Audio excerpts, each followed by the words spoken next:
मुख्य समाचार। पश्चिम बंगाल में चुनाव बाद हिंसा की कई खबरें सामने आई हैं। कोलकाता, टीएमसी मंत्री अरूप विश्वास के टॉलीगंज स्थित ऑफिस में अज्ञात बदमाशों ने तोड़फोड़ की। इस बीच चुनाव आयोग ने हिंसा में शामिल आरोपियों को तुरंत गिरफ्तार करने के आदेश दिए हैं।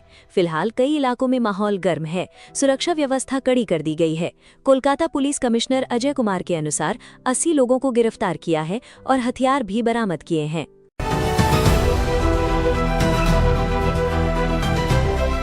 राजधानी में बढ़ते तापमान के बीच दिल्ली सरकार ने आम जनमानस को राहत पहुंचाने के लिए एक महत्वपूर्ण कदम उठाया है।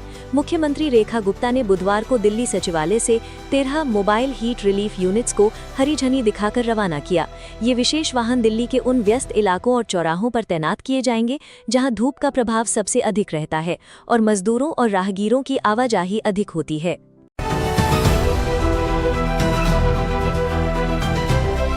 उत्तराखंड के पवित्र हिमालयी बद्रीनाथ धाम में इन दिनों भक्ति और आध्यात्मिक ऊर्जा का विशेष संचार देखने को मिल रहा है। बागेश्वर धाम के पीठाधीश्वर पंडित धीरेन्द्र कृष्ण शास्त्री बुधवार को बद्री विशाल की शरण में पहुंचे, जहां उनके आगमन पर श्रद्धालुओं की भारी भीड़ उमड़ पड़ी।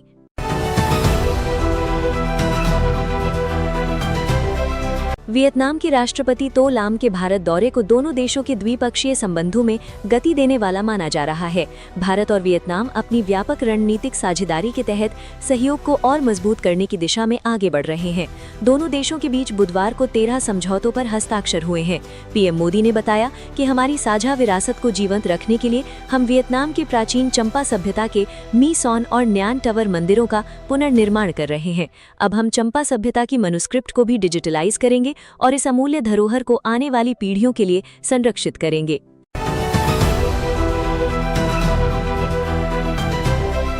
जरूरी दवाओं को और सस्ता बनाने के मकसद से राष्ट्रीय औषधि मूल्य निर्धारण प्राधिकरण (NPPA) ने 42 दवाओं की खुदरा कीमतें तय कर दी हैं, जिनमें से कई का इस्तेमाल दिल की बीमारी, डायबिटीज और हार्मोन से जुड़ी बीमारियों जैसी पुरानी बीमारियों के इलाज में बड़े पैमाने पर होता है।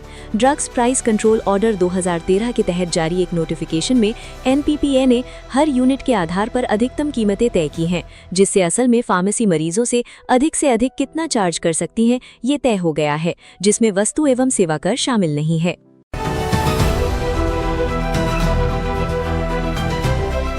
पुणे में बच्ची के साथ दुष्कर्म के बाद हत्या के मामले से अभी लोग उभर नहीं पाए हैं।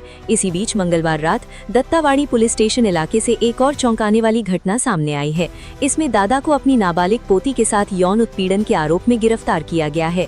उसके खिलाफ पॉक्सो एक्ट की संबंधित धाराओं के तहत मामला दर्ज किया गया है।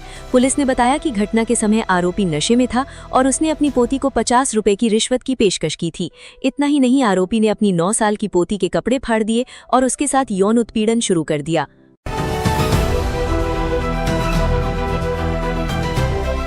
बार काउंसिल ऑफ इंडिया ने बुधवार को chief justice of India Suryakant से दखल देने की मांग की। ये घटना आंध्र प्रदेश हाईकोर्ट के एक जज द्वारा एक युवा वकील को प्रोसेस में गलती के कारण 24 घंटे की जुडिशियल कस्टडी में भेजे जाने की घटना के बाद हुई। ये विवाद 5 मई की कार्रवाई से शुरू हुआ।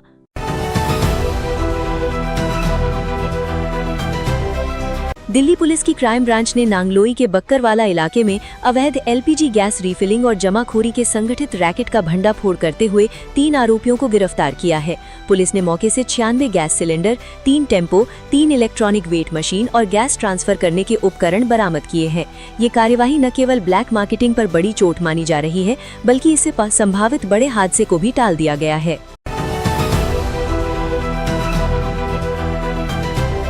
पश्चिम बंगाल विधानसभा चुनाव 2026 के नतीजे सामने आने के बाद तृणमूल कांग्रेस को झटका पर झटका लग रहा है। पहला झटका चुनाव हारने का लगा, जब बीजेपी ने राज्य में 207 सीट जीतकर इतिहास रचा और 15 साल से चली आ रही ममता की सरकार को बुरी तरह से मात दे दी, जो कि टीएमसी के लिए सबसे बड़ा झटका है। और दूसरा झटका उनके अपने नेताओं का पार्टी का साथ छोड़ने का लगा है।